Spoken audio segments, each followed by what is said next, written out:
Dios le bendiga, este es su hermano y amigo en Cristo que le habla. Y vamos a estar tratando de una serie bien importante de estudios bíblicos. Am, y vamos a ponerle como tema escatología, estudio de los últimos días, un panorama cronológico.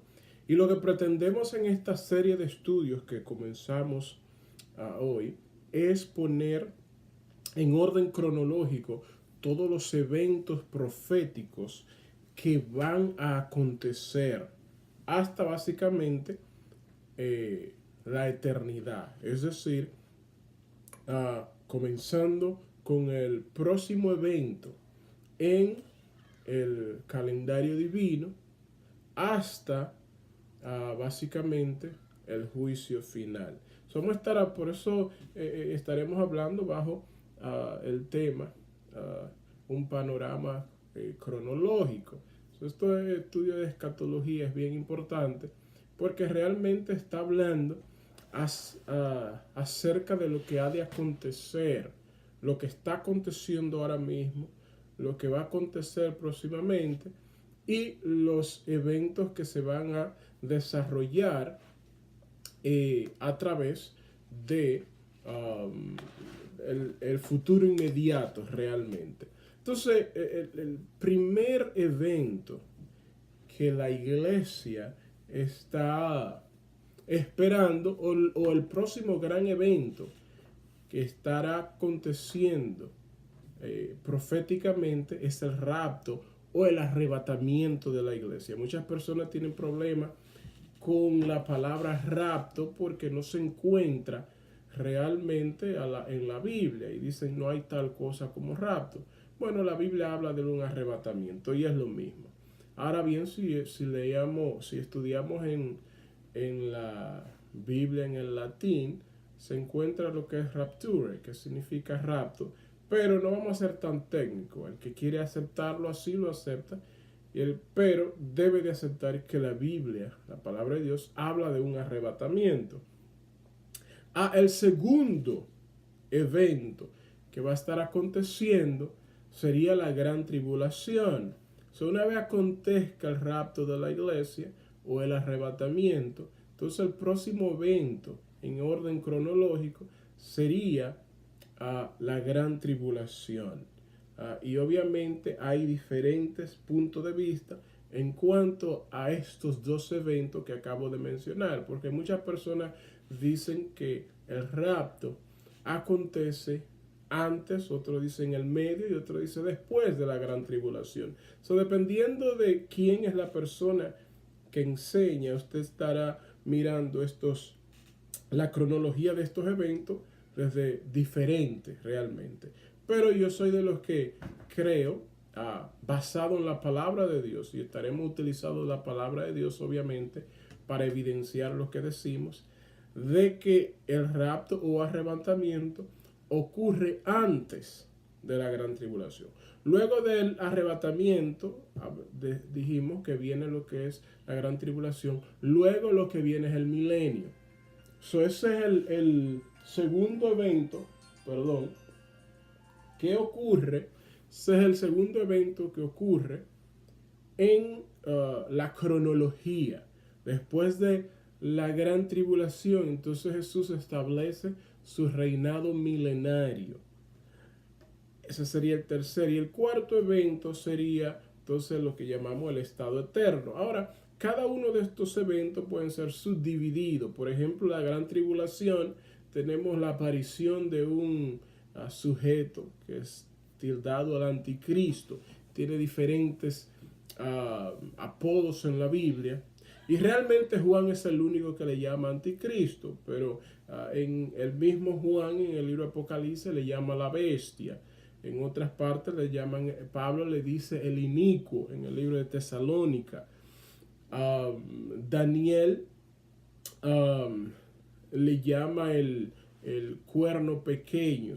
Hay diferentes denominaciones para esta misma persona. Entonces, en la gran tribulación también vemos lo que es el Armagedón, porque culmina con el Armagedón. Luego, después del Armagedón, en la segunda venida.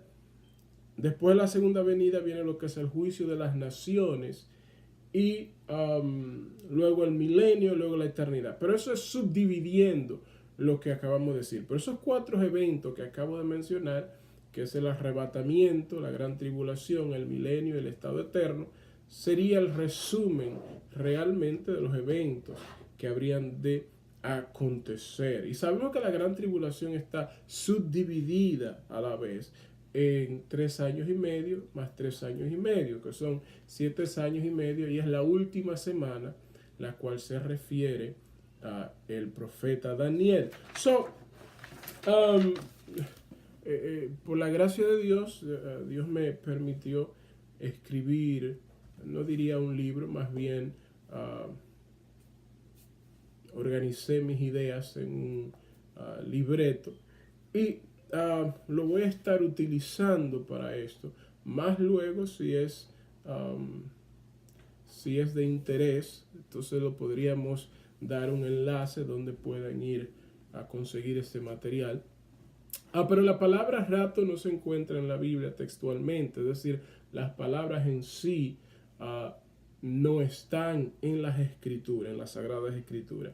Pero tenemos el sinónimo que es arrebatamiento, que sí se encuentra en la palabra. Now, en la cronología profética, el rapto es el próximo e inminente acontecimiento que ha de ocurrir. Y para esto vamos a leer en las escrituras si es cierto o no. Vamos conmigo al libro de Primera Tesalonicenses capítulo 4. Estamos hablando del primer evento en la cronología bíblica. Y obviamente vamos a hablar el por qué el arrebatamiento es el próximo evento. Si leemos en el libro de Daniel acerca de las 70 semanas de Daniel, donde dice que 70 semanas están determinadas para tu pueblo y tu santa ciudad para culminar con el pecado, vemos realmente una cronología de eventos que comienza con la orden para restaurar a Jerusalén.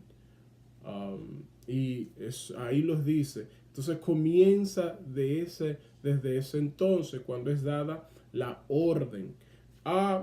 Pero obviamente muchos de esos acontecimientos ya ocurrieron. Por ejemplo, habla que las 69 semanas culmina con la muerte del Mesías, que es Jesús. Por ende, ya no es necesario nosotros cubrir esa parte porque ya aconteció. En 1 Tesalónica, capítulo 4, comenzamos en el 13, dice: tampoco queremos, hermanos, que ignoréis acerca de los que duermen, para que no se entristezcáis como los otros que no tienen esperanza. Porque si creemos que Jesús murió y resucitó, así también traerá Dios con Jesús a los que durmieron con él. Está hablando a los de Tesalónica que no tuviesen cierta tristeza en desmedida por las personas que él aquí dice duermen, es decir, que han muerto en Cristo. Dice como los demás que mueren sin Cristo, porque estos que mueren sin Cristo no iban a ser parte del arrebatamiento. El arrebatamiento realmente tiene dos partes. Los muertos en Cristo resucitarían primero. Ese primero que dice ahí, eso es con relación a los otros muertos que murieron sin Cristo. Los muertos en Cristo resucitarán primero. Y los que están vivos, nosotros que estemos vivos, entonces seríamos arrebatados juntamente con ellos. Pero sigamos leyendo. Dice: porque si creemos que Jesús murió y resucitó, así también traerá Dios con Jesús a los que durmieron en él. Por lo cual os decimos esto en palabra del Señor, que nosotros que vivimos, que habremos quedado hasta la venida del Señor, no precederemos a los que durmieron.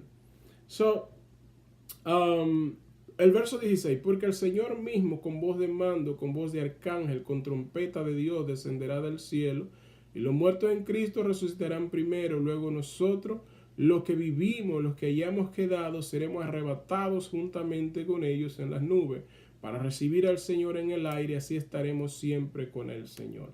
Es bueno, hermanos, aclarar el punto aquí, donde dice que los muertos en Cristo iban a resucitar primero. Es decir, hay dos resurrección. El hecho de que hay dos resurrección nos da a entender que hay una diferencia entre los muertos que han muerto en Cristo y los que han muerto sin Cristo. Y aquí en el verso 17 vemos lo que yo estaba diciendo al principio. Dice, seremos arrebatados. Ya tú quieras decir raptado o arrebatado, como fuese, hay una acción de parte de Dios, de un levantamiento de repente, un levantamiento inesperado, que las personas no están realmente esperando, pero que acontece en un momento, en un cerrar o en un abrir de ojos. Entonces, aquí en estos versos, comenzando en el 13, está describiendo esta acción. Y vemos, dice, porque el Señor mismo con voz de mando, con voz de arcángel y con trompeta de Dios descenderá del cielo, y los muertos en Cristo resucitarán primero. Luego nosotros, los que vivimos, los que hayamos quedado, seremos arrebatados juntamente con ellos en las nubes para recibir al Señor en el aire, y así estaremos siempre con el Señor.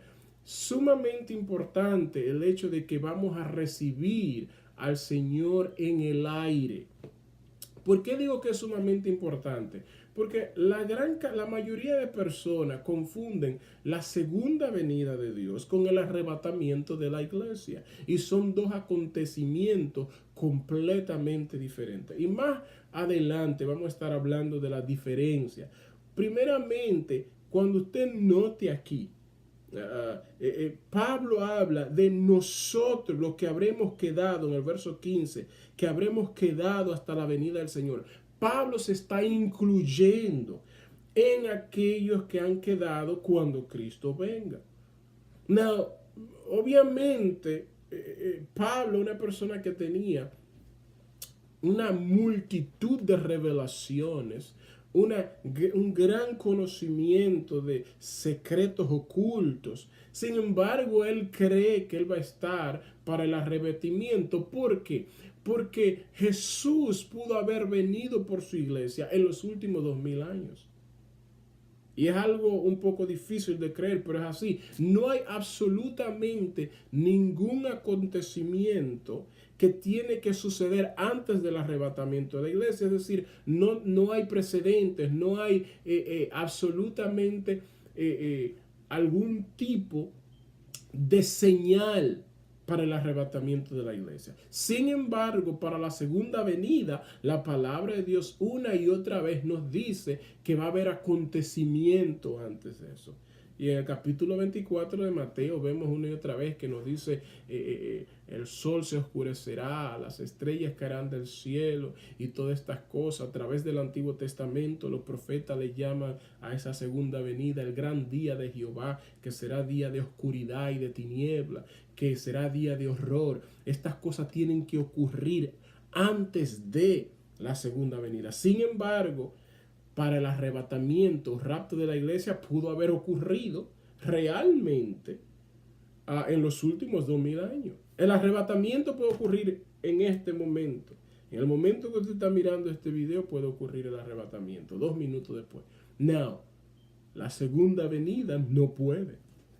Ahora, ¿cómo yo puedo decir eso sin temor a infringir en la palabra de Dios? Bueno, segunda de Timoteo capítulo 2 nos dice claramente, no vendrá sin que antes venga la apostasía. De hecho, vamos a leerlo, aunque no quería ir allí ahora porque me estoy adelantando a mí mismo, pero en segunda Tesalónica capítulo 2, verso 3, dice, nadie os engañe en ninguna manera, porque no vendrá, hablando de la segunda venida, no vendrá sin que antes venga la apostasía y se manifiesta el hombre de pecado, el hijo de perdición, el cual se opone y se levanta contra todo lo que se llama Dios o es objeto de culto. De manera que la segunda venida no puede ocurrir sin antes el inicuo, el anticristo, la bestia, surja. La iglesia no verá al anticristo. Hay algo que en este momento detiene que él se manifieste. Y obviamente la obra de restricción del Espíritu Santo a través de la iglesia. Pero una vez la iglesia sea tomada, una vez la iglesia sea llevada, pues entonces ya se puede manifestar el inicuo. Y la Biblia es clara y nos dice, en el mismo 2 Tesalónica capítulo 2, que Jesús lo matará con el resplandor de su venida. ¿Cuál? Su segunda venida. Hablando acerca del rapto, vamos a abundar aún más acerca de eso en el Lucas capítulo 17. Primera Corintios capítulo 15, versículo 51. Primera Corintios capítulo 15, versículo 51. Dice así. Dice, he aquí os digo un misterio. No todos dormiremos, pero todos seremos transformados. En un momento, un abrir y cerrar de ojo al final de la trompeta, porque se tocará la trompeta y los muertos serán resucitados incorruptibles y nosotros seremos transformados. Ahí está hablando de nuevo acerca de qué, del arrebatamiento. En ese arrebatamiento, los muertos que han muerto en Cristo van a resucitar y nosotros que estamos vivos tenemos que ser transformados. Es decir, este cuerpo necesita ser upgraded. Este cuerpo no puede entrar al cielo estando en su forma actual, porque no puede carne y sangre entrar a la presencia de Dios. Entonces, por eso tiene que ser completamente transformado. El rapto es algo que puede suceder en cualquier momento. Now, ¿qué es necesario para que el cristiano sea llevado en el rapto? El cristiano debe de estar si es cristiano, tiene que reunir los requisitos para ser llevado en el rapto. Debe de haber creído en Cristo. Debe estar apartado de todo pecado, es decir, viviendo en santidad. Y debe de estar apercibido. Una de las cosas que la Biblia nos dice una y otra vez, que debemos de estar listos en cualquier momento. Si usted se recuerda la parábola de las 10 vírgenes, hay muchas personas que encuentran esta parábola como un misterio, pero hay 10 que están realmente, las 10 están esperando. Muchos cristianos están esperando y saben acerca del arrebatamiento. Ahora, ¿serán todos arrebatados? Absolutamente no. No todos serán arrebatados. Solamente aquellos que tengan a sus lámparas con aceite, es decir, que su vida esté llena del Espíritu Santo. Esas personas serán arrebatadas. Lamentablemente, aquellos que están descuidados serán dejados. Por eso es que es necesario día tras día nosotros vivir, amar la justicia, hacer misericordia o hacer el bien y andar humilde ante Dios para ser encontrados dignos de ser partes de este arrebatamiento, porque en el momento que la iglesia sea arrebatada, entonces se va a derramar lo que es la ira de Dios sobre esta tierra, y eso es lo que se llama la gran tribulación, que son los juicios de Dios sobre este planeta que completamente ha dado la espalda a las leyes de Dios, no ha rechazado a la propiciación por sus pecados que es Cristo Jesús. Y luego vendrá esta ira que devastará todo el mundo. Y el libro de Apocalipsis está lleno de referencias a esto. Entonces, hermanos, quiero dejarle con este primer acontecimiento en la cronología de los eventos futuros que ha de acontecer. Y en el próximo video estaremos abundando aún más acerca del rapto. Y luego vamos así mismo continuar con esta serie de sucesos. Yo espero que ustedes vayan conmigo al paso que vamos estudiando la palabra de Dios para confirmar que esto que estamos hablando es cierto. Dios le bendiga.